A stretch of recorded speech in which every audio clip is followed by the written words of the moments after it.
Is anybody afraid of the Skew Chisel in this club? Yes. Can you show us how to sharpen it? I saw a lot of short hands. I saw a lot of, I'm afraid of it.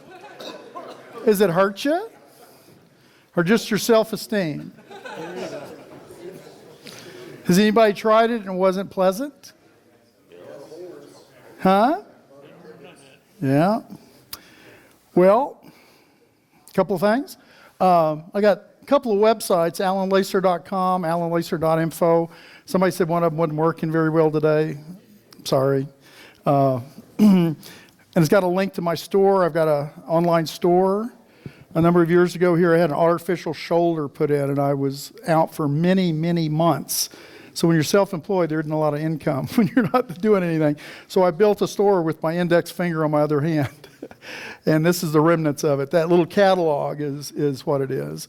And I can sell a few things tonight. It's probably a tough place to sell things. But I did bring, I've got a book out. I've got my DVDs. I got my diamond slipstones. I brought in just a few things. But anyway, that's what that is. I teach mainly at Mark Adams School of Woodworking. It's in Indiana. There's several people here that have been there, even taking classes from me there, of course. Used to teach up at Anderson Ranch, but they have a rule, if you teach there, you can't teach anywhere else. But they don't adhere to it very well. So I probably won't ever be back. They said if Mark Adams doesn't use you one year, well, that's kind of odd. I teach 6 to 8 classes a year. I don't think it's going to happen. So the catalogs for the Mark Adams School, I've taught at pretty much all the schools in America, the major schools, and I'd say it's by far the top flight for wood turning. The whole facilities, everything about it. It's just a school in general for woodworking. If you don't know anything about it, look at a catalog, take a catalog, or go online. Very, very good school. So this is a nice Skew chisel. I'm from Oklahoma, but I've been living up in the North Country of Wisconsin for now 20 years. Can't believe it. So in the winters are long, what we do with tools like this, we turn cheese wheels. You've seen a cheese wheel, they're round, and the shavings are cheese curds. I actually brought cheese curds direct from Wisconsin, and that's the shavings that people pick them up and they bag them up. But they have wood turners who turn the cheese wheels. They're round, aren't they? See, don't doubt me. Don't doubt me tonight. Okay. So, Skew chisel. Somebody said they want to know how to sharpen it. I'd say that's the biggest problem of all. When I look at Skew chisels of people, they're not sharp, or the profile is goofy, or it's multifaceted, or whatever. So I don't think I could turn with them a lot of times. So you got to start there. It's not very sexy stuff, but you got to get that down. You got to nail it. And with a Skew chisel, it will perform in direct proportion to how sharp you get it. So I know a lot of you are bowl turners. It's not bowl turner sharp. Hate to break the news to you. It's in a whole other level of sharpness, but I get it very quickly. It's not anything that's lengthy to do, but you've got to understand what a sharp edge is, a really sharp edge, okay? So that's a good place to start. How to shape it and profile it, and how to get it sharp. And then there's about a dozen cuts you can do with a Skew chisel. There's not one cut, there's a dozen. And what I'll do is go through maybe 4 or 5, okay? But know full well there's a lot more to it. At Mark Adams for 3 years in a row, I taught it as a week-long class. How could you teach a week-long class on the Skew chisel? And that's the only tool they get to pick up for a full week. Could you turn for a full week with no other tool? I use other tools, but the point was a complete and total immersion. You know what happened last time I taught it? Several of them went to Mark and said, this could be 2 weeks. This year he's just having me do a weekend. It's somewhere in the summer. It's a 2-day immersion, but I love to do the week-long one. And you think, how could you do a week on the Skew? Now, there's a lot to it. So when we're going to talk about the Skew tonight, it's like asking somebody, tell them about astronomy, and all they did was sing Twinkle, Twinkle, Little Star, right? So I'm going to just give you a touch of the Skew chisel, but there's a lot to it. It's also the best teacher I know of in all of wood turning. Because if you can handle a Skew chisel, you can handle anything. I've got a friend in Switzerland, Swiss master, and he takes on apprentices, and for 3 months they don't get any other tool than a Skew. Now it's architectural turning. They're not bowl turners, okay? And he said in all these years, that was the most rapid way he found to train a wood turner. Let them only use a Skew chisel. It's for long grain turning, and we don't hollow with it, okay? So put all that aside. And he said, then I would give them the gouges, and I go, what are these? These are sure easy. Yes, they are. But the thing about the Skew, it doesn't suffer fools. If you don't use it properly, it'll tell you instantly. I think I told the group today, Skew Chisel is like a tough teacher. Anybody ever have a tough teacher? Not a mean teacher. I'm not talking about a mean, but a tough one that pushed you to do good work. Mine was Mrs. Ray, geometry, 10th grade. She was about this tall. Boy, she'd say, you can do better than that. That's not good. She would push you, but you know what? You learned your geometry. This is Mrs. Ray. Because you can't do it wrong. If you do it wrong with this tool, you can't fake it. It'll tell you instantly. The feedback is pretty quick, right? So I'll show you even how you practice things like practice dig-ins and run-backs. Yeah, you can practice them safely. And somebody said they were afraid of it. Well, we can do things to the lathe to make it where you don't have to be afraid of it at all. We can take all the sting out of it. So that's the best way to learn it, where you don't have to be afraid of the dang thing. Okay? Let me warm up. I like to do this. I started this many years ago as a warm-up for me. Before I turned, I don't care if I was turning bowls, I would start by doing this.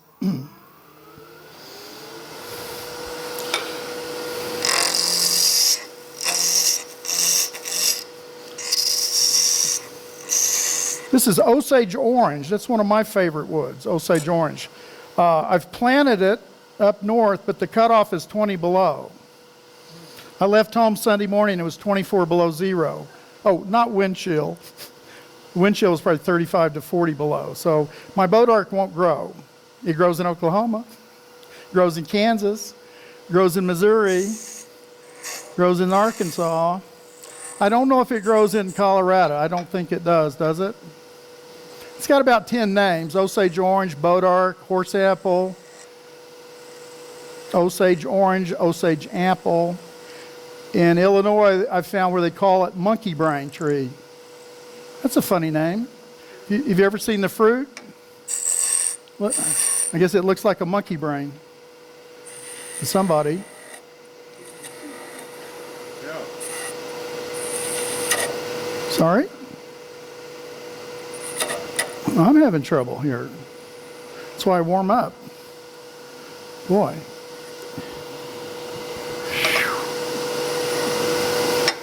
No, that's not any good. I did better in Denver. There we go. There's the first one. They'll get better.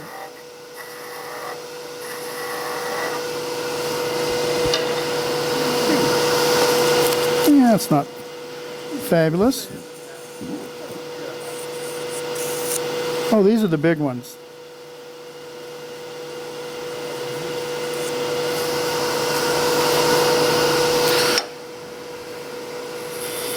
I see what's wrong. Man, come on.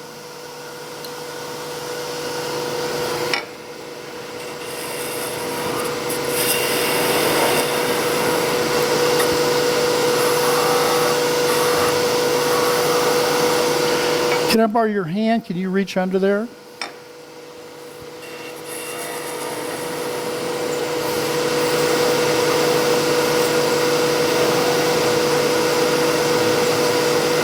There you go. Here, you can spin it.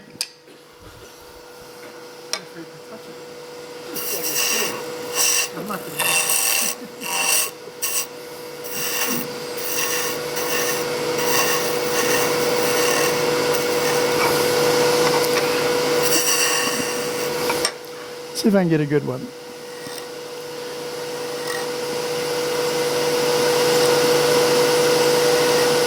There's kind of a myth in wood turning that you need to do miniature work a little lathe and little tools. This lathe is actually better than a mini lathe for turning miniature work. You know why? It's more stable.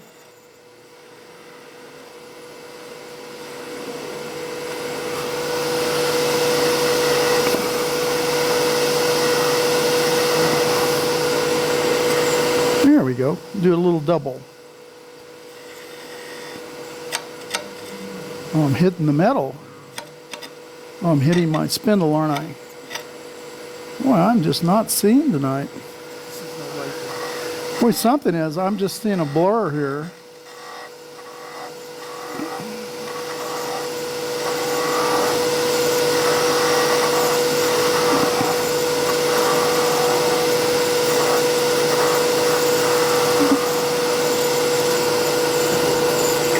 A little better. You ready? Oh, let me hit him with a little bit of... I got 40 grit sandpaper here. No, I don't.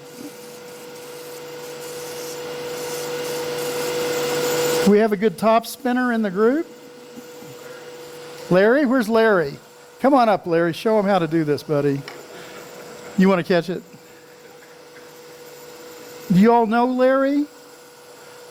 Pick on me every I know it. I pick on him because I've had him for 3 classes at Mark Adams.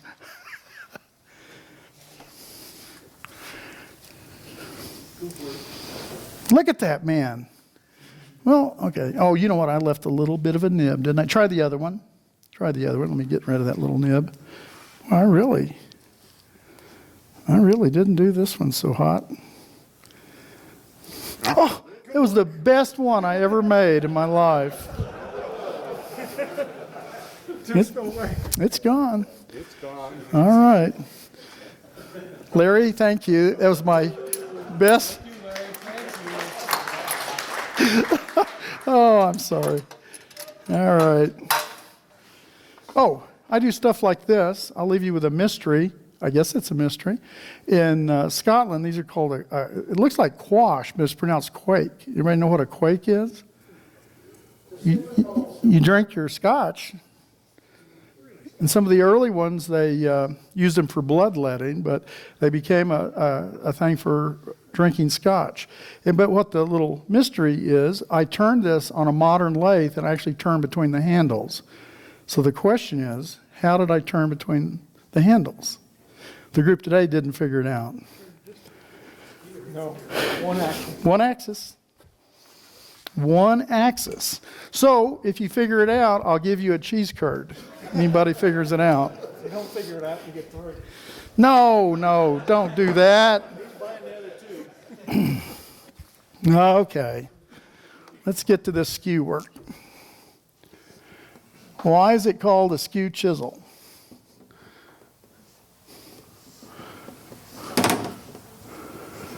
It's called a skew chisel because it's not a straight across chisel, right?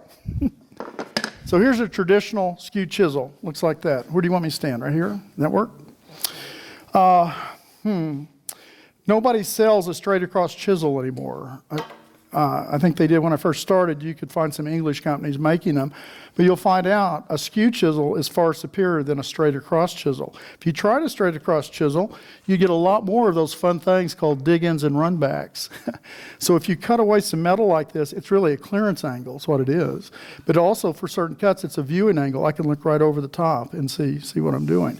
But that angle's not arbitrary. If you don't have enough of it, you got a set of problems. If you have too much of it, you got another set of problems.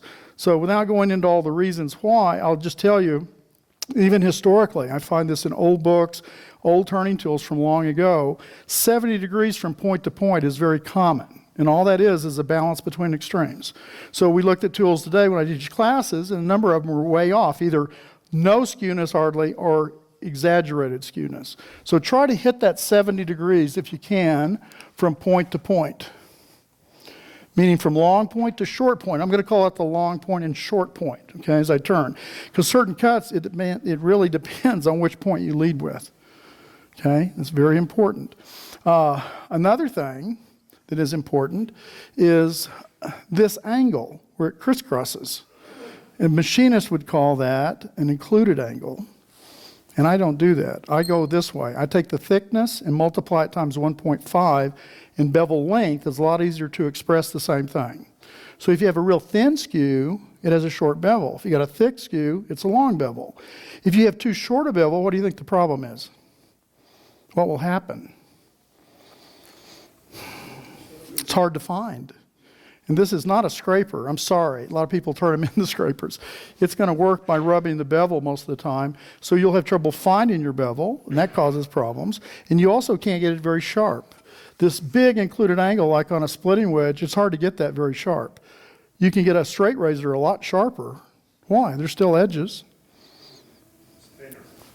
It is. It's thinner. It'll slice instead of removing the wood like a bulldozer, which is a big splitting wedge, essentially. Now, a straight razor would mean we have a very long bevel, but the problem with that, it's flimsy. If you put it onto the wood, it's either going to bend, break, or do something, but it isn't going to hold up, chatter at the very least. So we're playing this game of what is the included angle.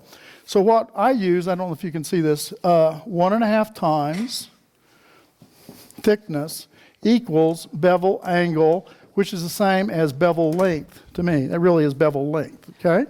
So that's an important thing. Another thing that I do to all my skews, this is a short point. This should be fully rounded, fully rounded. Behind the long point, break off the corners, but leave a flat. Well, some companies have rounded both sides, or they've left such sharp corners, they'll actually cut flesh. You're not even going to be able to do the first cut I'm going to show you if those corners are that sharp. So this is the best solution I know of to tuning up the piece of metal. Now, a number of companies now make them where they do this. It's already been done for you. But if you had one that had sharp corners all around, get you a metal cutting belt for your little belt sander, have it going away from you, and you can do this and roll it and fill it out one time in its life, break off the corners like that. That's the profiling of the tool. Now, I don't use this grind. I don't use that grind. I use this grind. And there's a lot of confusion about it. It's not a radius skew. I hate it when I hear that word. It's actually straight for the first third of the length of the edge.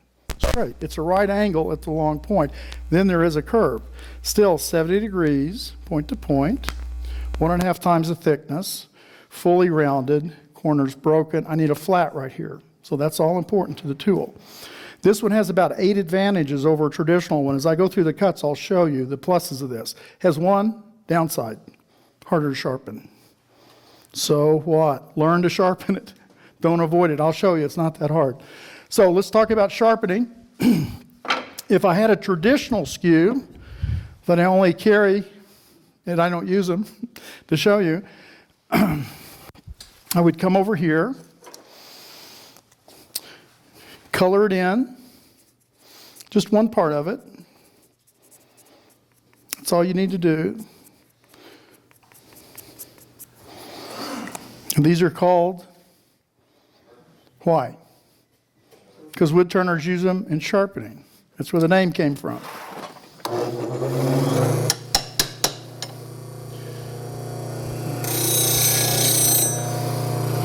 I'm long.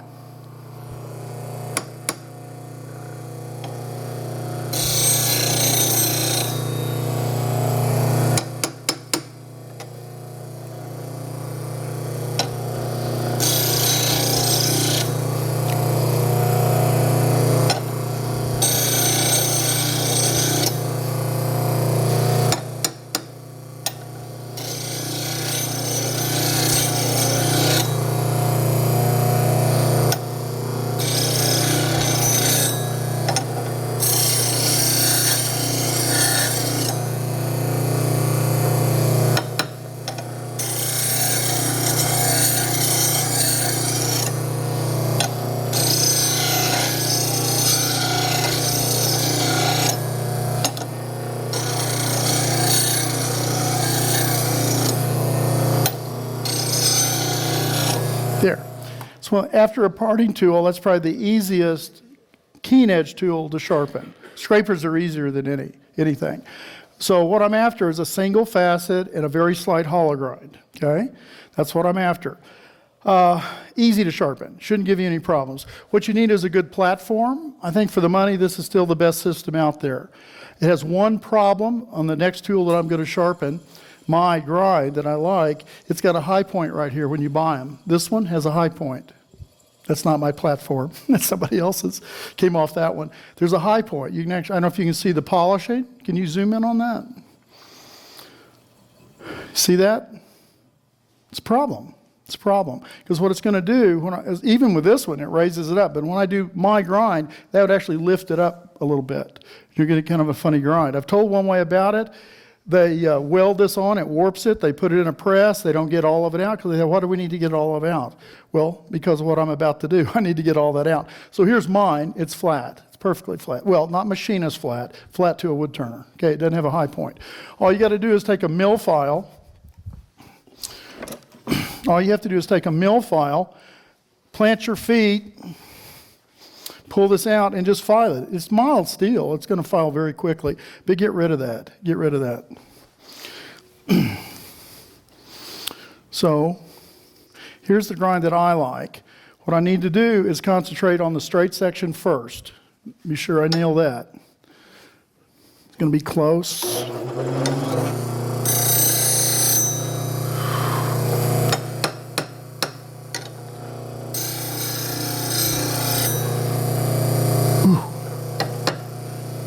You hit this, you lengthen. You hit that, you shorten. I'm doing half degrees. If I loosen that to move it, I'll lose my place. You can't loosen that and change it. I'm talking about such minor adjustments, okay? I'll check it. I think I'm there, but I'm going to double check.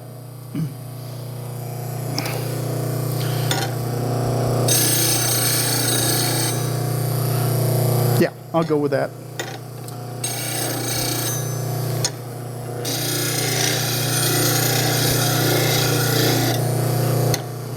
No, slightly.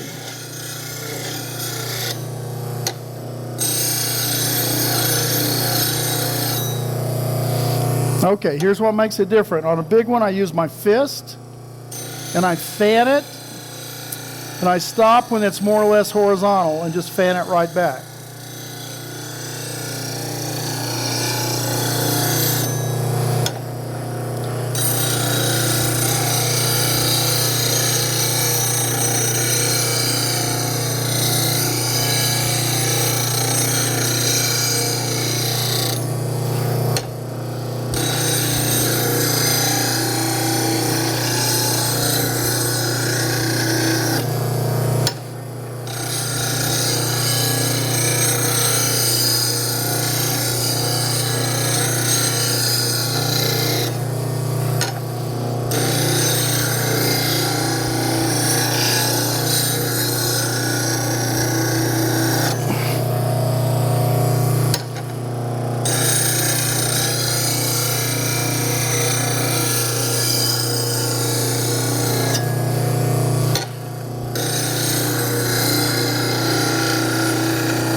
Now, I like these wheels, but like everything, our turnings, there's pluses and minuses. I don't think people talk about the minuses enough. I like it because the radius never changes. What was taking me so long, this was ground on a wheel, ceramic wheel of a different radius. So this one stays 8 inches, those wear down. So what I was doing was having to recut. Normally I wouldn't have to. I like the width of it too. I like that big wide thing. I like the fact it's always flat, because we were using the grinder in Denver the other day, and I guess they were grinding on a ceramic wheel gouges, and it was concave. So you go to sharpen a skew, what do you get? 2 points. So you got to dress it. Matter of fact, you need to dress it pretty accurately. If you dress it off at an angle, you're just going to be hitting part of it too. I like that. It has one big downside though, and that's what I don't like. There's no spark trail. When I sharpen on a ceramic wheel, I know precisely when I've reached the edge. A lot of you are nodding your head. Yes, the ceramic wheel will tell me exactly to stop when I'm there. This one doesn't. You didn't see any? Did you see any sparks? Any sparks? I didn't even see one. Sometimes I get one, but that's not enough to tell me. So I got to keep checking it. That's the problem. Question? And it passes. Yes. Do you ever worry about overheating with the friction on when you're doing a lot of like you're doing sharpening there? Why? Well, I just wondered, No, we're not carbon steel tools anymore. At 550 degrees, I would hurt a carbon steel tool. You would have to take this to about 1100 degrees, which is actually dull red. Okay, but it's a good question. No, I'm glad you asked it, because this is from the people who invented powdered metal. You may not know what that is, but that was one of the biggest breakthroughs in steel in 100 years, invented by Crucible Steel in Syracuse, New York. They will tell you never quench high-speed steel in water, especially these high wear steels. There's such a cocktail of so many different ingredients, and you have thin and thick, it'll cool at different rates, and you get something called thermal shock. It can actually crack the steel. Oh, it may just be along your edge on a small level, but it damages it. And thermal shock, they told me, can happen as low as 300 degrees. 300 degrees is not hot. It's not hot at all. And there's no reason to quench high-speed steel other than for you. It's getting too hot to handle. So you know how I quench high-speed steel? This is how I quench it. I go to my lathe, I hook it on there. Now that's my heat sink. It actually cools it relatively quickly. But it's not because the steel needs it, it's because my hand's starting to burn. And if you hold it like I was, I used to get blisters along here. I mean, it really would, because I'd keep pushing it, you know. But bluing doesn't hurt it. Does not hurt it in any way, shape, or form. Carbon steel, which was all we had when I started in the 70s, you had to keep water there and quench it. Some say that's not really ideal, but we had to, because if it blued, you didn't hurt the steel. All you did was you reheat treated it to something more like a spring. It won't hold an edge. And we wouldn't reheat treat them. What we would do if you blued it, you'd say some naughty words, and then you go turn. If it didn't hold an edge, you go, I have to grind past it. Because you can't reheat treat them probably. You probably wouldn't, either didn't have the knowledge or you didn't want to take the time. Well, that was the beauty of high-speed steel. It doesn't hurt it. That's where it was developed for metal workers. It wasn't developed for wood turners. It's over 100 years old. So they could work at higher speeds, and bluing didn't affect it. So don't quench it. That would be the advice from people who know, not opinions of wood turners, but really from people who know steel. Don't throw it in water. But a lot of people do, and it's your tool. I've actually seen a bowl gouge with a half moon fell out of it. I asked him, it was in a class, I said, what happened? Did you hit a nail? He said, no, I was doing heavy grinding, threw it in the water, pulled it out, and that piece of metal fell out. And I thought, no, that is thermal shock. Now, that's unusual, very unusual. But what they said, a lot of times it's along the edge. Little cracks will develop. So do what you want. It's your tool. Do what you want. Now, that's sharp, but that's not nasty sharp. What's nasty sharp? No, that's what I would do, but what does it mean to be nasty sharp, scary sharp? Yeah, what? Well, where did you get that? I think he made that up. Did you hear what he said? Hold it close to the wood and it makes shavings. Well, he's close. He's close. Actually, if you take it scary sharp, when you get somewhere around 1/92 of an inch away, your skin just opens up and starts bleeding without touching it. It says, I know what's about to happen. So maybe he's right. Maybe he's right about that. No, I've got to get it nasty sharp. Nasty, nasty sharp. Only way you're going to do that is by honing. This is powdered metal M4. It's got vanadium carbides in it that are much harder than your grandpappy's hard Arkansas. So I watched the whole field go from carbon steel to high-speed steel and watching people make fun of honing because it wouldn't do anything. They wouldn't have a diamond hone. They'd have Arkansas stone and India stone or something. And so honing really died out in the field. I watched the whole process. It wasn't because honing was bad. It's like the hones didn't change with the steel.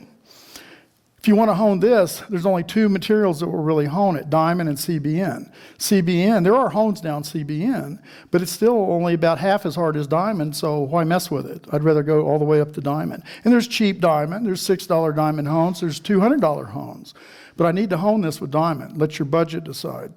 So here's how you hone. Matter of fact, if you don't do this right, you know what you'll do? You'll make it dull. I've even had professionals tell me when they hone their tool, it's worse. Well, guess what? You're rolling the edge. All it takes is 1 or 2 degrees and you'll roll the edge. I started as a carver. And as a carver, we put our stones down and we worked like this. I got around serious professional wood turners. They didn't do it that way. They put the tool against their body and they moved the hone. Okay, well, that was unusual. It took a while to figure it out. So here's how you hone. You start on the back of the bevel. Okay, you're not doing anything. Oh, yes, you are. This is the last thing the wood sees. You want to soften that. But that's also your setup. Now, when you're ready, you close, and when you have a 2-point contact, because remember, this is concave, right? The edge is concave, or the bevel is concave. All I'm doing is going from the back up near the edge, and it bridges. That's all I got to do. What you want to do is feel the sensation of the back of the bevel, and when you have a 2-point contact, you're honing. If you come to the edge, off the back, even a few degrees, it rolls the edge. Matter of fact, you can roll it so much, you have to regrind it, just one pass. Now I would come over here and hone this side.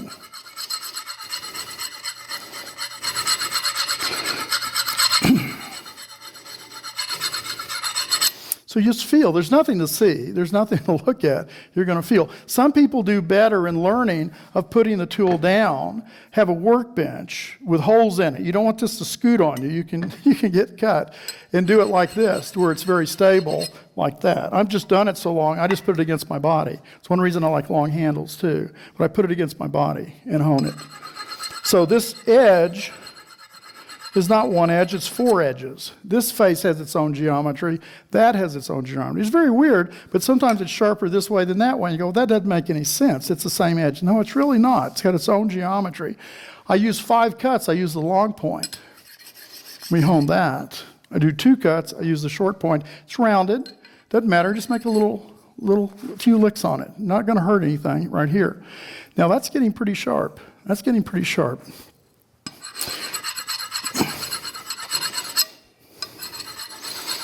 But I should have asked the million-dollar question. When you go to your shop and you pick up a tool, how do you know if you use it, grind it, or hone it?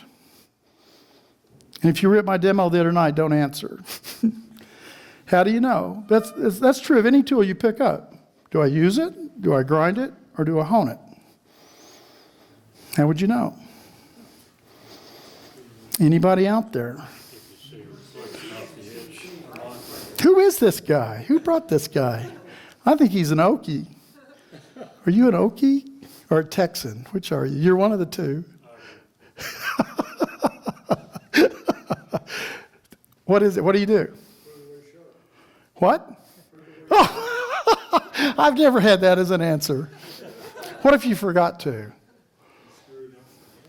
I don't know anybody who's ever done that. Maybe you do. Okay, I'll give you high marks.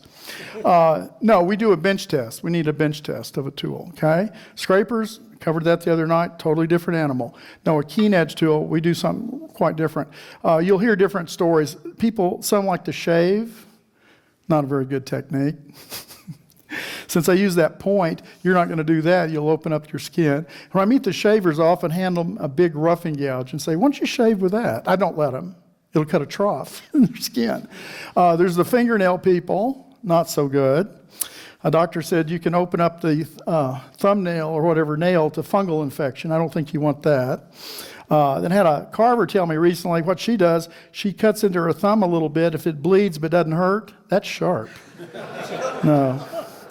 I don't think any of these are any good. So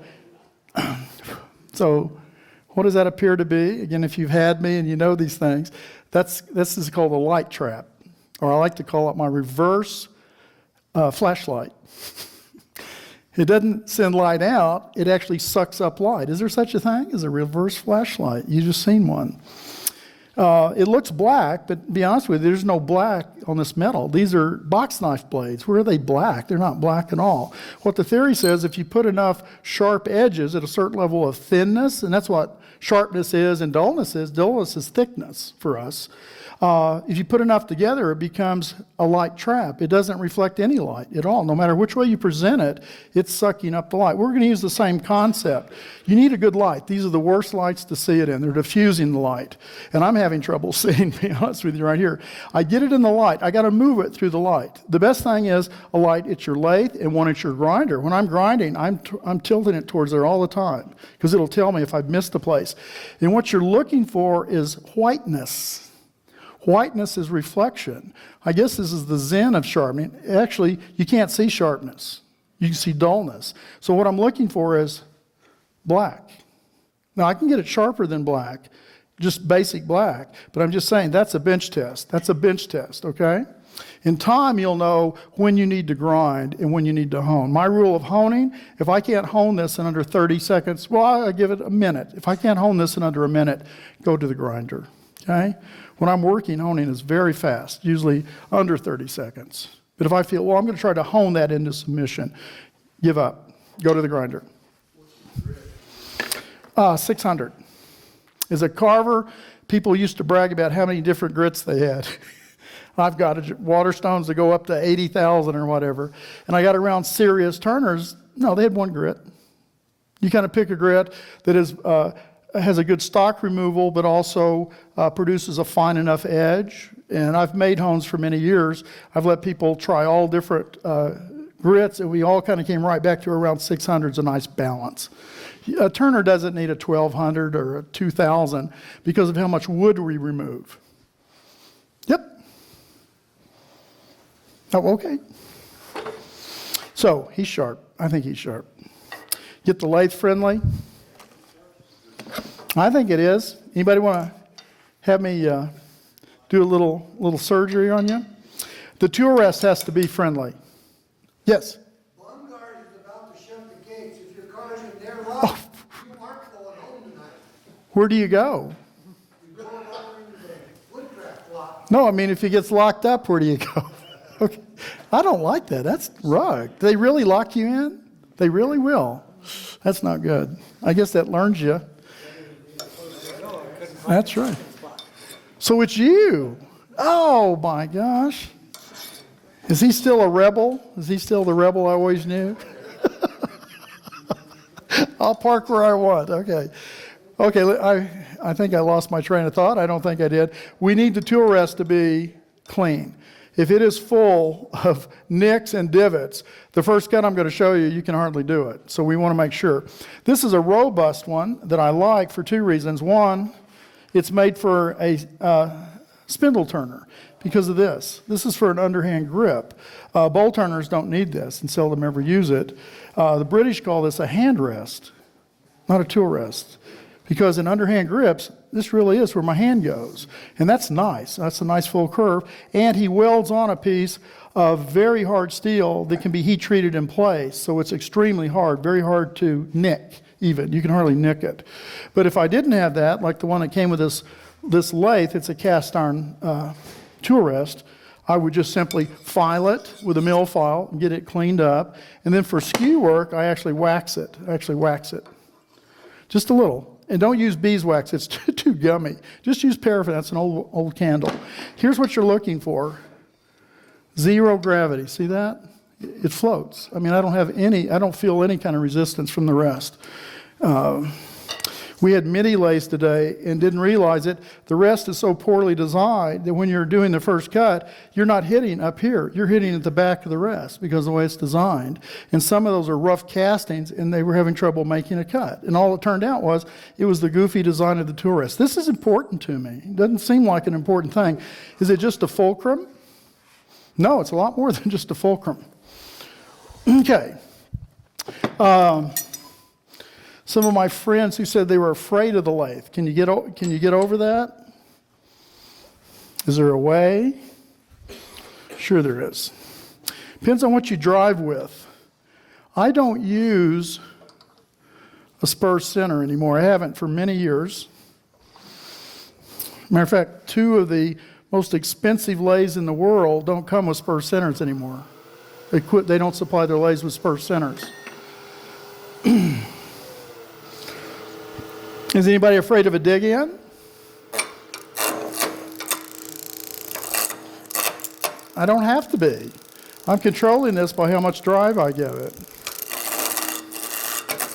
See, with a spur, I don't know how much is this, 20 horsepower or something? It would have some real kick to it. So what I'm driving with, I guess I'll turn it off and not show you something. I'm using a ring chuck. Oh, in the tailstock, it was a dead cup chuck. Well, it's no longer dead, and it's not a cup chuck anymore. Cup chuck was for filling this with paraffin or axle grease or bear lard or something, because if you didn't, it burned the wood. Now today, most lathes come with a live center, okay? This was dead. When you put it over here, it's no longer needing a lubricant in it, you couldn't turn, and it drives by drive it into the wood deeply. It's friction that made it burn here. We're going to use it to drive with. Has a lot of advantages in the sense, especially for learning to skew, that you can set it to where you can barely turn, and you can even practice your dig-ins. I work with kids. It's the only thing I'd ever work with a kid, or adults learning the skew chisel. Mine has been modified. I cut 3 little notches in it.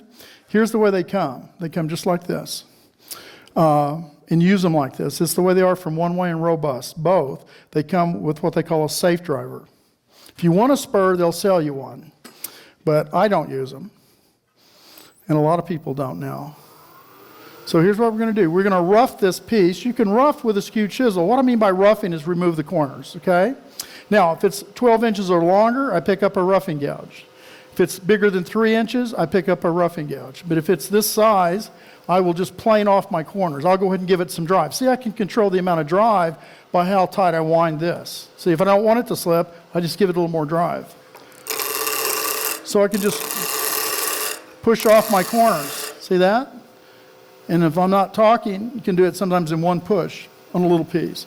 Now I would turn and push that way. The problem with that method, it's got a real riving action, and if it's a wood with a lot of figure, which this one really isn't, maybe a tiny bit, it'll chip a little bit. So I wouldn't use that method. I would use this method. I would use a peeling cut.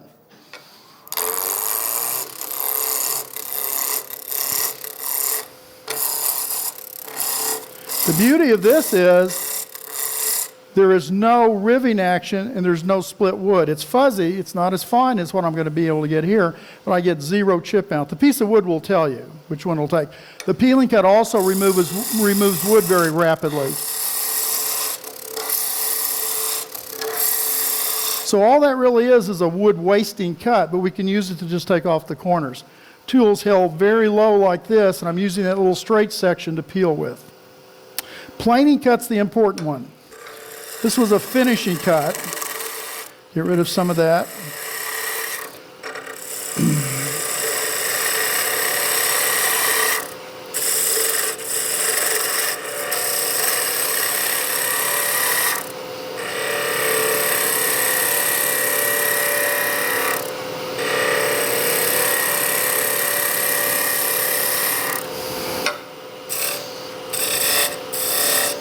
I'll show you something here.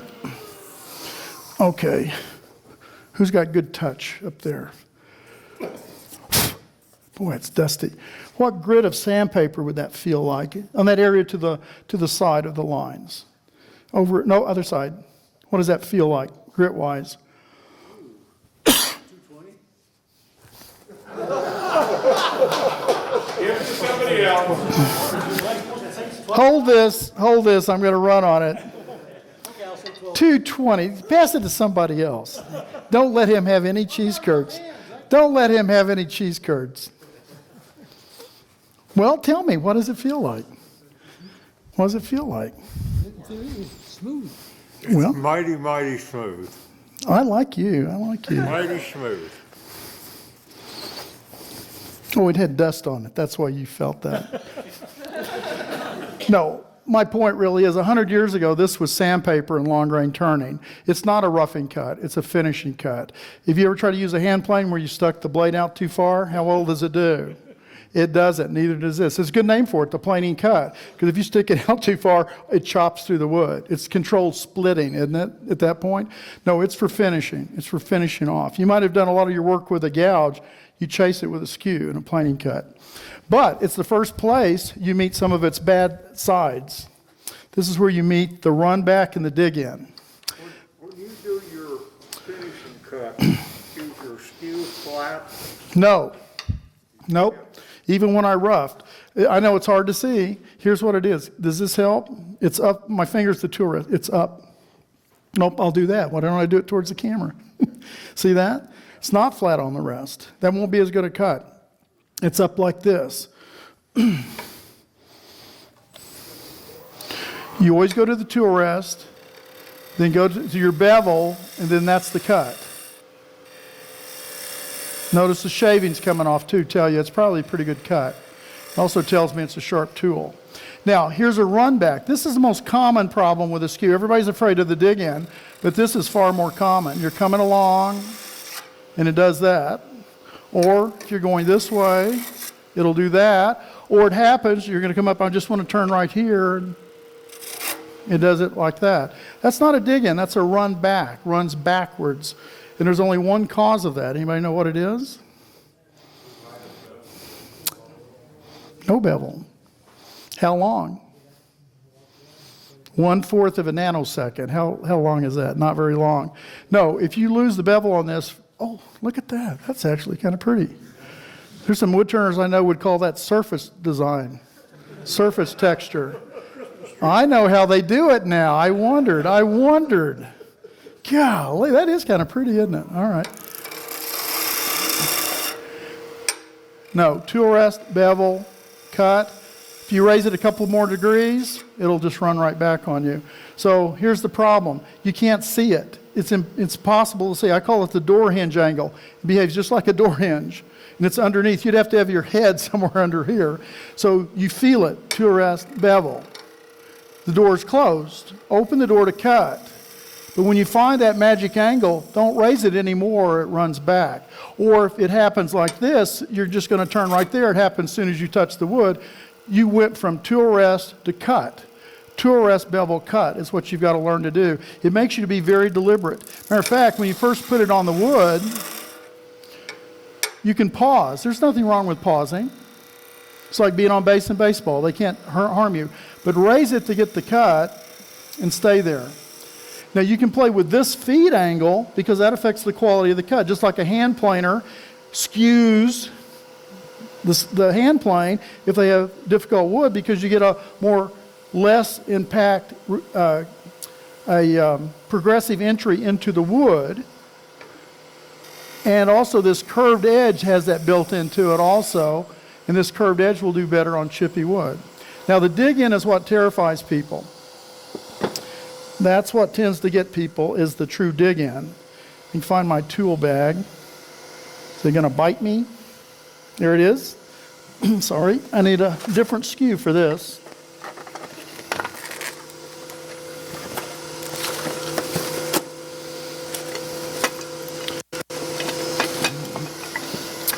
Boy, that is strange. Of course, it'd be out here too. Okay, here's a dig-in. Dig-in has to do with points going into the wood, okay? I told probably the group the other night. No, the group today. I got a newsletter from a California chapter some years ago where they said the secret to the skew is grind off the points because the points are the problem. Well, if you do that, you just wiped out seven of my cuts because I used the points in cuts. Don't grind off the points. But they knew there was something wrong with the points. So what would happen if I drive the short point into the wood? If I do that, what would happen? Bad? Bad, wouldn't it? Hide the children. We're going to try it. Oh, here it goes.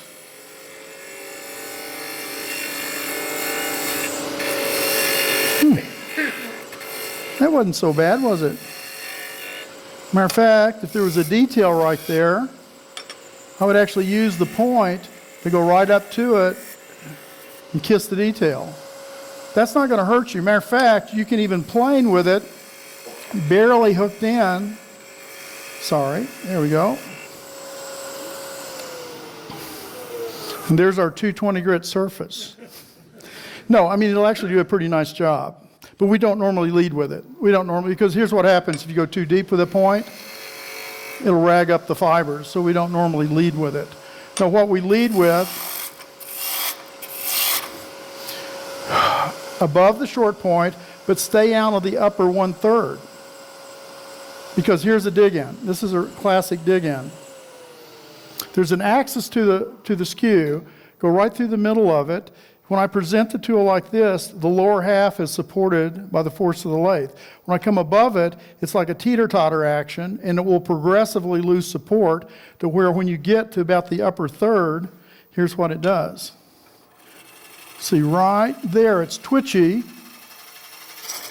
Let me get it where I can stop it. Oh, I need a little more. There. See that? That's a classic dig-in. See that? Now, if you had a piece of hard maple, a spur center, and 2,000 RPM, you'd feel like you've just been kicked through the field goal. post, right?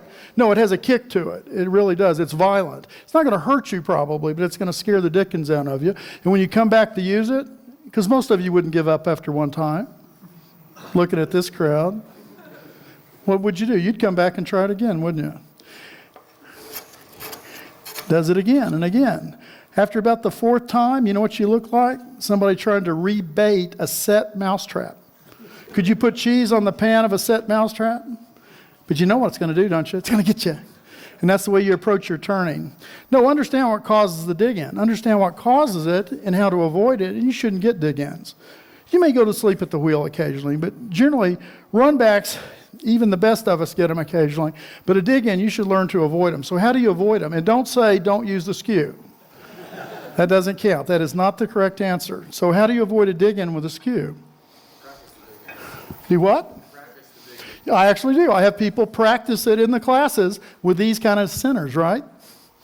And just practice them. Take the pressure off. And just see where is, I call it the tip point. Where is it that it tips over? And I think you'll find it's somewhere in that upper 1/3. Let me really slip it. Oh, come on. I'm using a modified one. It's giving me more drive than I actually want. There. Just get them out of your system. What the heck? Go for more power. Make it a little more violent. See that? That's fun. See, I have a theory. I'm a determinist. On the day you were born, the book was already written on you that says he's going to have 283 dig-ins. And if you do it here, it comes off the list. It has to. It's math. It's math, right? So just get them out of your system. Get over it. And you will understand how to avoid them. But there's more. There's more ways to do it. Practice it. Does the size of the skew have any bearing on dig-ins? Here's a quarter-inch skew. Can we plane with a quarter-inch skew? Lovely cut. Okay, how much of it is usable and to avoid a dig-in? It's only a quarter-inch wide. I don't normally lead with a short point, so come above the short point. Stay out of the upper third. What's left? Do the math. Huh? About a 16th of an inch. You might push an eighth. I doubt it. So why would you ever own a quarter-inch skew? Do miniature work? Do miniature work? Is that why you need it? You don't need it for miniature work. I only own one to show you why I wouldn't own one. I think I'm confused, aren't I? No, if I was going to do an ink pen, shoot, I'd use that one. I'd use that one. To show you a dig-in, I went to this one. You know why? Because if I still had this one, how could I have gotten the dig-in? I couldn't. I would have to done something almost stand on my head. So here's the rule of planing. Use the biggest skew you have. And now for me, a big skew is 1 3/8. 1 1/4 to 1 1/2 is a lovely window to find a skew in. I need another one. I need one that's about 1/2 to 5/8. There's a place for this. If you really push me, I probably use this 80% of the time, the big one. I don't have 10 skews all in between. I found I just need 2. With two, I can do everything from miniature to porch column. I don't need more than that. So you don't think you got to go out and buy you 12 skews of every, what, an 1/8 inch increments or something? No. One other thing I just thought of. What advantage does this grind have over a traditional grind in terms of dig-ins? See any advantage? Let me hold still. I forget I have a camera. It's harder to contact that top third. So work. What's happened to the trailing point? Where'd it go? It's down and back. If I was a machinist, I'd say that has a tremendously greater clearance angle. It's the trailing part of a tool that bites you, not the leading part. That's true of bowl gouges, everything, detail gouges. So this one doesn't tell you where to cut. This one tells you where to cut. Tells you where to cut. Yeah. If you cut where this is curved, you cannot get a dig in. I think that's the origin of the grind. I didn't invent this. And I think that's the origin of it. You can go to sleep at the wheel. If you know to cut in the curve, you cannot get a dig in. Can you get a run back? Absolutely. Absolutely. But you cannot get a dig in.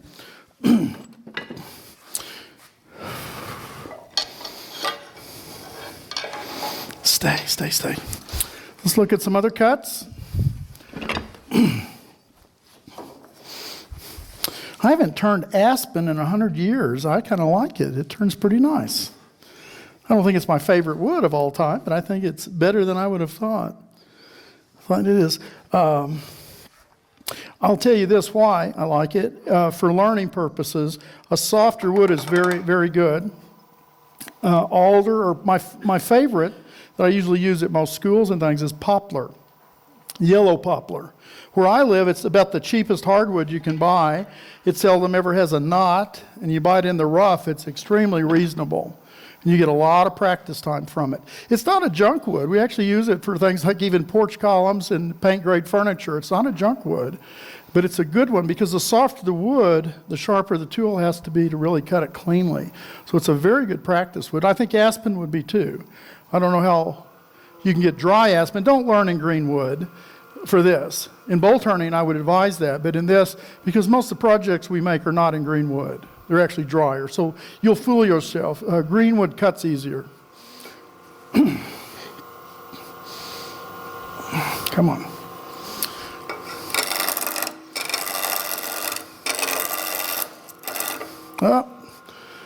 This is a new lathe, and I found out underneath here, there's still grease underneath right here, so it's not locking down. So I'm tightening this, it's moving. So somebody needs to go at this, if you get a new lathe, with some naphtha or mineral spirits and clean all that. It's not locking, the tailstock's moving. I just discovered that late in the day.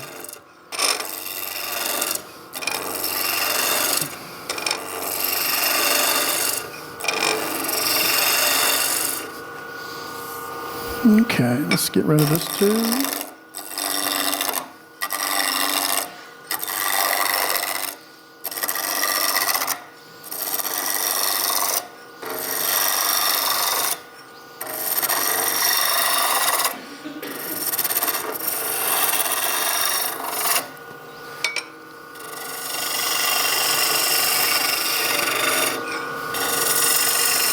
Well, that really does turn nicely. Okay.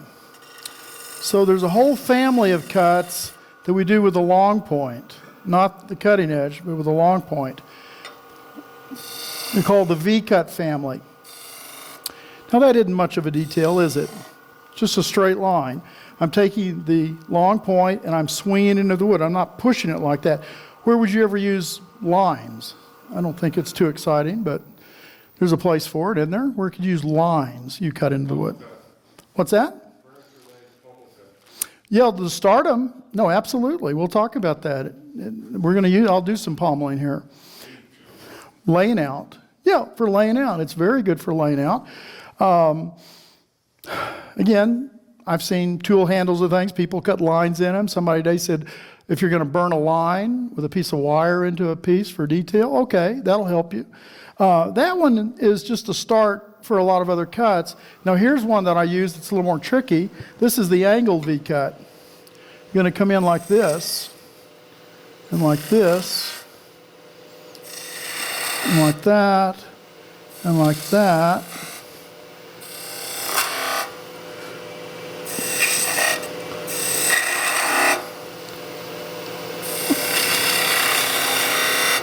Now where would you use that? So what I did, I angled. I came up on a corner and I angled it. So let me get rid of that fluff so you don't see the fluff. It doesn't really affect anything. Okay? Even if you were terrified with a skew to roll that as a bead, you've actually got clean layout. There's no torn grain, and I've already turned away about a third of the bead. So it's far better. When I show you how to do a bead, this is how I would lay it out. Okay? There's another use, and I do this in a lot of my work, and I'll show you a couple of my pieces of work. See if you can tell what I'm up to here.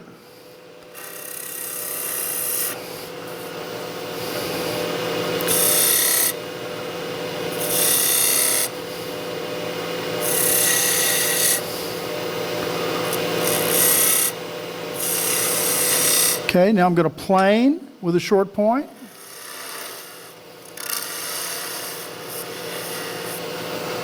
This is to reveal. Now I'm going to do one more thing. I'm going to shadow. I'll teach a class this summer at Mark Adams called Woodturning for Furniture Makers, and I bring in some machine-turned pieces, and I bring in hand-turned pieces. What do you think you would notice, even if it's a $2 million machine, it lacks something. There's something missing. What do you think's missing? Go to Home Depot. Yep.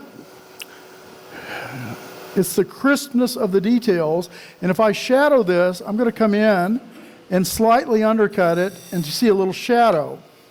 See a little shadow there, and we call it shadowing. So if I'm doing a table leg, we talk about the viewing angle where you would shadow if it's a porch column up there, or if it's something like a, I don't know what those words, wands or something, it doesn't have a top or a bottom, shadow all the way around your details. And then what I would do is come in here with a little bit of sandpaper, always get a tiny bit of crowning. But anyway, what did we make? What do we got? Turn it off and you can see, sorry. What did we make?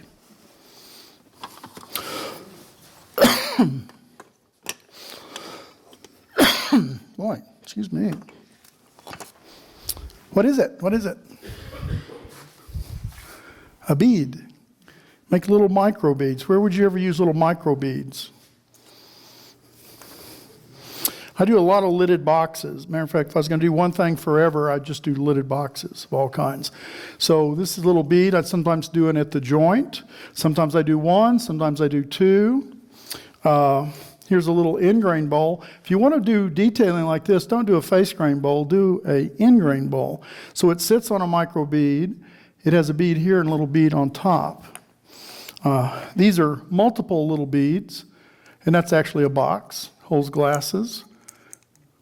But anyway, I'd still call those micro beads. I do a lot of awls. I like awls. I do the metal work too. So right here is a little micro bead right in that area. So why would you do detailing like that? What's the advantage or purpose? Help anything? I'm sorry, what?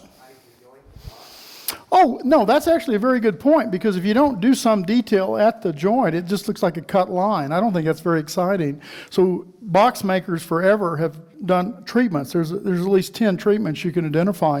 This is one of them.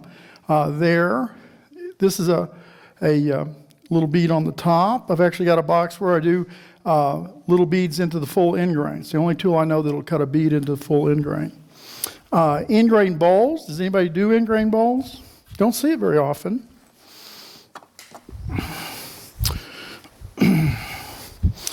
That's a very small. And what they do in architectural turning and furniture turning, the Greeks helped us on that. Fillets and quirks and little details, what they are, they're punctuation between different elements. There's a little micro bead that separates this from that, and it adds some interest to it. So that's a very tiny one right there, but it's enough to be the punctuation on the shape.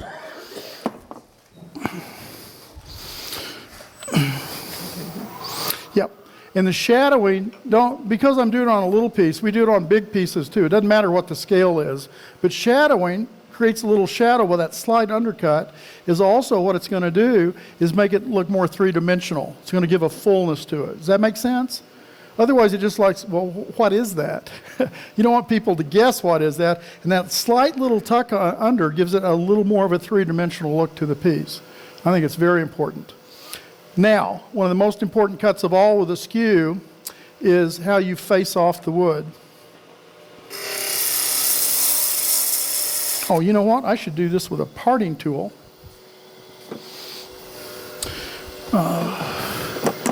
So I think most of you turn long enough. Do you know what a parting tool does to the end grain? And my parting tool is sharp. You look at the end. Can you see it? Isn't that pretty? Yeah. So you sandpaper people, would you sand that out? Think you would get it all out? I don't think so. What's going to happen, you're going to give up after a while. If you put finish on it, it will scream, right? Well, I have a pretty boring life. I don't have much excitement in my life. So here's what I noticed long ago. When I use the Skew and do a peeling cut, what does it do? Looks just the same. Doesn't the wood know that's the Skew chisel? It should just give up and, like he said, get close to it. It cuts beautifully. No, I think what's interesting, the part of the Skew that did that is going to be the part of the Skew that fixes it. The long point, when it came across there, just like the parting tool, is a scraping angle and tears the end grain off. So here's the shoulder cut. I usually tell people, if you're only going to master one cut with a Skew, master this one.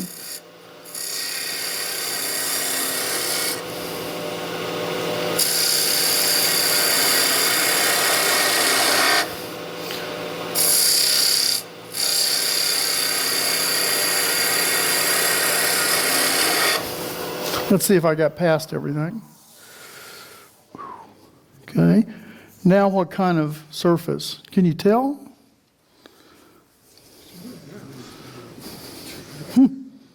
How much sanding? No, I think you got it down to nothing.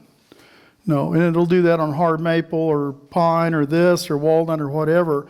So if you're only going to learn one cut, master this cut. When I started, I had an idiot for a teacher. And he's in the room, I hate to tell you. No, he's not in the room. It was me. We're both, this is a good friend of mine from Oklahoma. And there were 3 turning shops in our area, and none of them did any hand turning. They had these crude automated lathe turning devices made from a metal lathe and a saw blade. Think about it. And they did all their detail work with floor sanding paper. So if you went in there and asked them, how do you use a Skew? They go, we have no idea how you'd use a Skew. So what was your only other choice? Learn by yourself. And believe me, there were no videos. The books were horrible. And this one probably took me at least 9 months to learn this cut on my own. Because if you do it wrong, it's a violent failure that comes with this one. So you don't have to go through it that long. Here's what you do. First thing you realize, it's a finishing cut. I can't remove hardly any wood. But what I'm doing, I'm trading turning time for sanding time. So don't get in too big a hurry. Because if you would agree, if you have that much torn end grain, you're not going to sand it all out. Or you'll give up is what will happen. And because you have to get past all, even the good wood, to get to the bottom of the deepest piece of tear out. So you can't take much wood. Matter of fact, if you try to take much wood, it'll just stall on you. You can't even push it through it. And if you feel much resistance, you better back off and divide it by 2 because it's going to break off the fibers. So let's see how much wood I can take. Even that's a little heavy. I can do that, okay. What is that, a 16th? Yeah, let's divide that in half. Let's divide that. Okay, there we go. Ooh, now that feels nice. How wide is that? Can you tell? That feels nice. It should just sail through it. If it doesn't sail through it, you're taking too much wood. But here's the real secret to it. You have to line up the point with the back of the bevel at a right angle to the axis of the lathe, okay? You have to do this. If you have it like this, as you go down, it's going to start cutting diagonals, what it'll do, okay? And I don't want to undercut it either. I'm actually trying to go for a right angle cut. So I need to line it up, but once I get into the cut, I need to do something. There it is. I need to twist it away from the shoulder. See, I'm taking a little too much. Let me back off. I'm taking too much wood. There we go. And when I can it away, there's a little black V that develops. I watch that. Normally I watch up here, not so with this cut. And here's the paradox. The more you open it up, the worse the cut. The smaller it is, the better the cut, but the closer you are to complete disaster. What does the disaster look like? Here's what it looks like.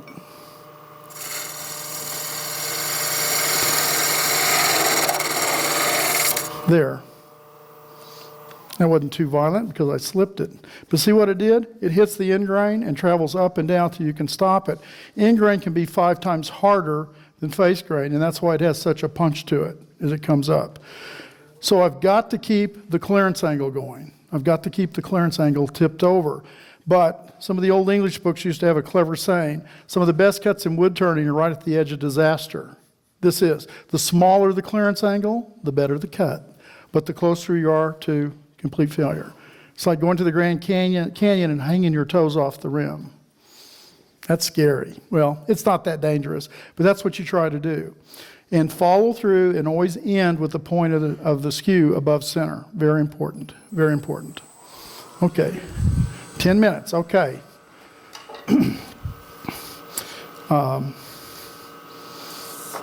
One thing you can do, I shouldn't show you this, but you can load and unload safely without turning off the lathe. Why? Because it can't drive. It can't drive until you tell it to. Then it does, okay? Now, you're not a production turner, so you don't need to even know that, and I shouldn't have showed you that. The old fellow I learned this from had been doing this since the 40s, and he never turned off his lathe. He didn't really have to.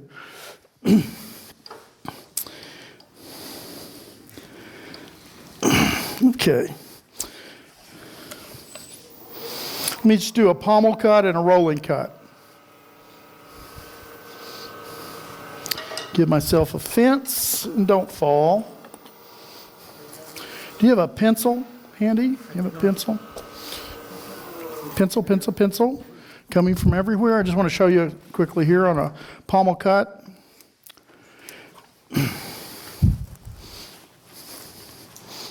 Okay, what is a pommel cut? Pommel cut is where you leave a square. What do you make where you leave a square? Table leg. Porch column. Could you do a pepper mill with pommels? You get a circle. That's an old technique you see on table legs and porch columns.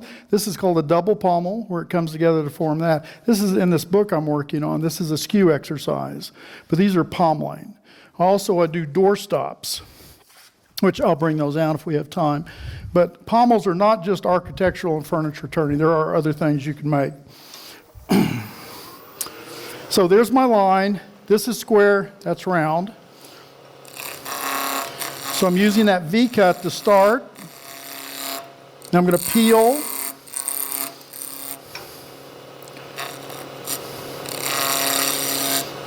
Get a little closer.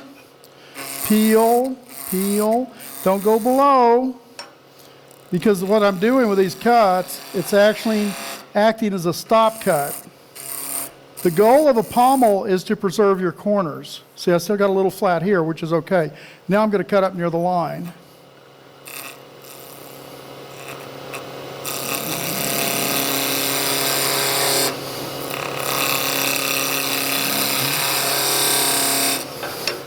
This is a square-shouldered pommel. 3 types of pommels: square-shouldered, rounded, and OG or lamb's tongue. Yep. Actually, what this is, there's my line. It's an excellent exercise in turning a lot of air. Okay? If I wasn't a wood turner, I'd say you can't do this because you got 4 corners that are unsupported as it comes over. Turns out you can.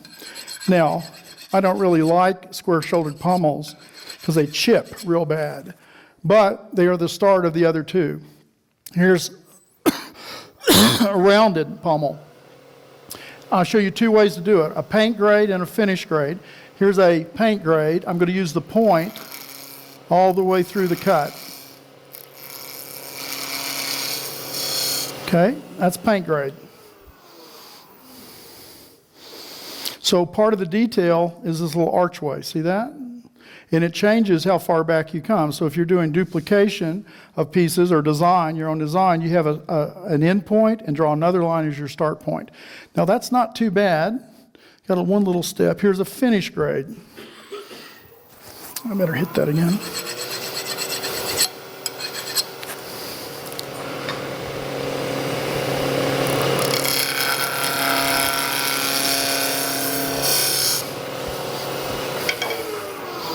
Stay. Are you guys do furniture work, any of you? Nobody? Anybody?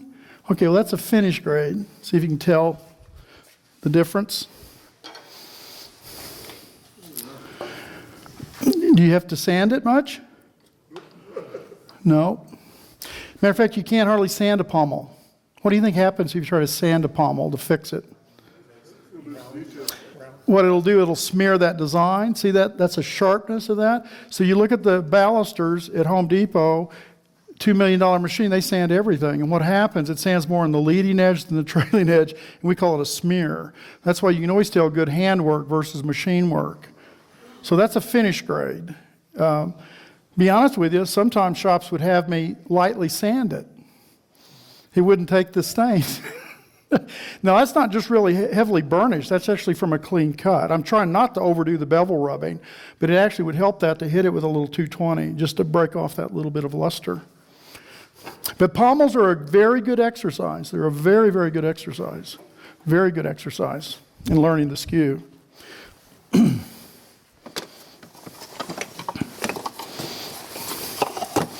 See if I can find these quickly, and I can't.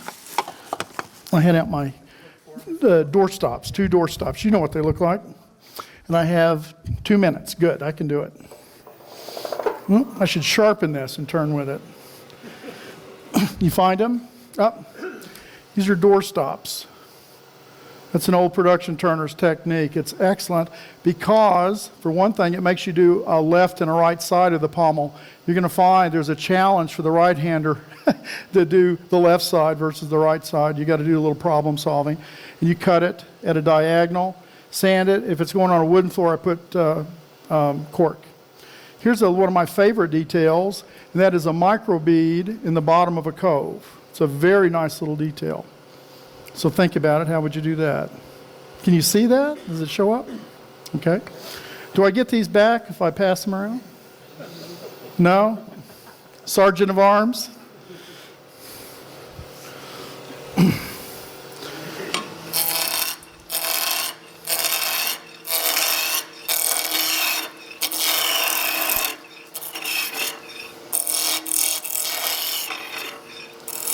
Come on, get him down.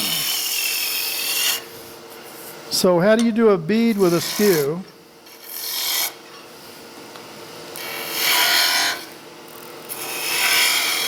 There, that's how you do a bead with a skew.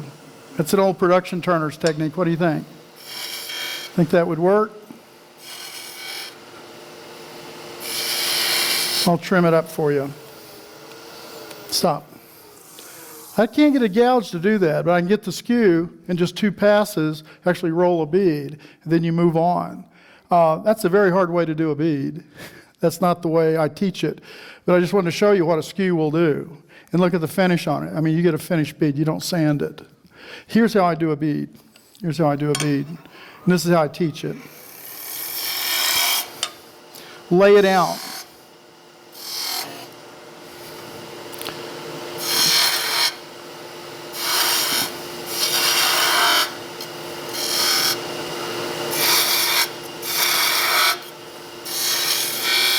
Need a pencil? Think I could buy a pencil, don't you? Smear. Not a center line, smear. You do not want to cut in the area. You know why you don't want to cut in that area? You'll crown your bead. You stay out of that area. You actually intentionally leave a little tiny flat. When you hit it with a little sandpaper, it'll pull right into the curve. So,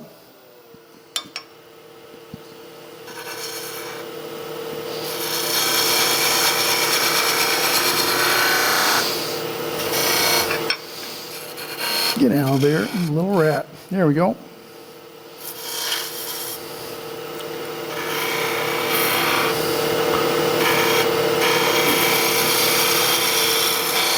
Okay, took me a lot more cuts. I'm going to bring him down a little bit and go at him again. I don't like that look of that one. There we go.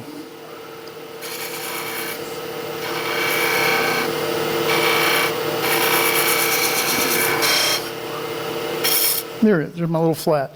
If you do it using the same part you use For the planing cut, meaning above the short point, it leaves a finish like bone. I mean, it'll finish this off. That's how I did this one. The problem with that, here's what you're likely to get. That's a Zorro. This should be the last cut you try to attempt with a skew is a rolling cut. Anybody, you've never seen that, have you? Oh, never. Yeah. Well, I did that. That's the hardest way to do the rolling cut. It's called the rolling cut. It's not just for beads. It's not just for beads. So instead of doing it using the same area you did with a planing cut, I'm going to do it with a short point. Actually stick the point in the wood. Anybody think what advantage that has? Of actually using the point to fluff up the fibers and get the roll. What would be the plus? No idea. Should we try a reverse seance? You know what that is? It's where we all join hands and contact the living. Is that right? This is boring stuff, I know it. But no, when you roll to the right, you have to push back to the left. When you roll to the left, you have to push back to the right. It's not in any book, but you have to do it. You have to keep a little side pressure.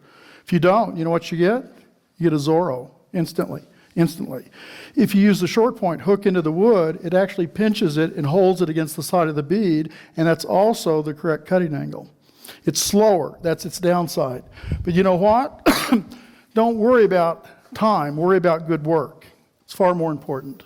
Far more important. So this seems odd, but you're actually going to hook that into the wood like that. Gives you far more control to do it. Uh-oh, the bell went off. I know. Question? Can I do a question or two? No, should just go around. No, it should go around. No, I asked an old guy when I started, I said, what about the speed of the lathe? And he thought for a minute, he said, yes, it should go around.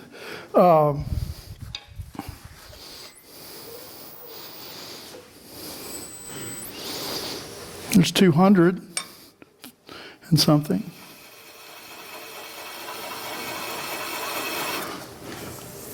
Very smooth. Speed is a myth in wood turning.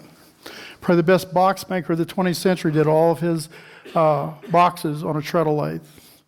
Probably around 700 RPM. Speed is for time management if you're a professional, but you don't get a better cut. That's a really myth because all I have to do is slow down my feed rate. It's just the same. Really is. I can turn so slow it's choppy, speed it up a little bit, but stay away from high speed. Every death and serious accident I'm aware of in wood turning, and sadly there's been too many, speed was a factor in every one of them. You don't need much speed. You know what the secret to wood turning is? A sharp tool at the correct angle. And you can turn at unbelievably slow speeds, very slow speeds. Now, I don't recommend you return at 200 RPM, but I'm just showing you, I get a very fine finish. I just slowed down my feed rate. See, in a mill, when they have a chippy board, they don't speed up the cutter head. What do they change? Feed. So it's chipping, slow the feed rate, and it reduces the chipping. So speed will often get you in trouble, and with a skew, it'll have a tendency on harder woods to do a ribbing. It'll drive you crazy. The wood is either whipping, or since I'm only balancing a little point, the tool starts moving on you. So be careful with speed. It's not necessary. It's not really not necessary to have high speed. I don't know why they make lathes go these speeds. I have no idea. I can do miniature work at 300 or 400. It doesn't. You know, you really can. You just have a sharp tool and find the right angle. Spring pole bowl turners have almost no RPM. They got a lot of torque. And the Vikings did bowls up to 25 inches in diameter with spring pole lathe with their leg. They had very little RPM, but a lot of torque because you step into it. The pole just retracts it. It doesn't do the cutting. So be careful with it. That's the best advice. Be reasonable with it because that's not the secret. You're just going to get you into trouble. Is that it? So the straight skew. Traditional grind? Yeah, traditional Yeah. grind. Do you have any recommendations or advice to turning any of those into the curved one that you like? Yeah, got an article in the book. I know I'm out of time. Set this to a right angle.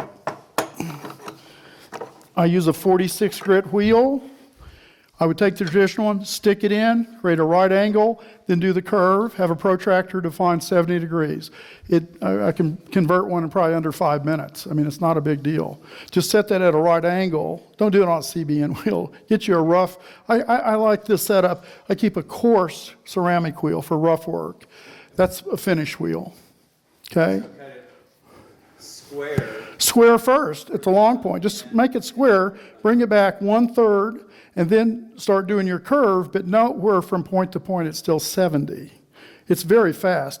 Then mark where 1.5 times would be coming back, do the setup only on the straight section, and then you start your little fanning action. It's very quick to convert. It takes just a couple of minutes, really.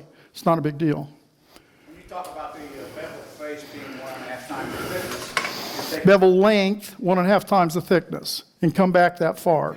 total thickness, though, and then bevel won't back that much on each side. Exactly. That's all. I know that's confusing. But I'm using that in place of giving you these included angles. On a little thin one, it's actually hard to calculate. Everybody can measure the thickness. And remember, it's a ballpark number. You do not have to nail that exactly. Neither is 70 degrees. You can be 3 or 4 degrees either side of 70, and it's a functional tool. It's not arbitrary. You don't just say anything goes. That's not true. It's not true of any turning tool. When you buy tools, who knows why they're ground the way they come? Okay? Well, thank you for having me. Appreciate it.